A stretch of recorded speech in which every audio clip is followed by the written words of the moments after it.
तो अभी हम लोग मेरी छोटी बहन आपको नजर नहीं आ रही थी, अभी वो गई है कॉलेज, मतलब अभी वो गई है ट्यूशन पढ़ने।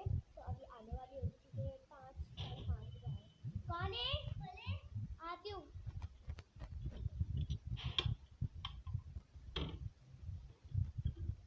आओ। तो ये रही मेरी बहन, पीछे से बैग रख दो जरा, बैग रख दो जगह पे, और जगह से उधर उधर देखो ना, छापा मारो। आप लोग को हम लोग के अलावा कोई दिखता नहीं है, हम दोनों ही रहते हैं अकेले घर में, बस हमारी मम्मा पापा।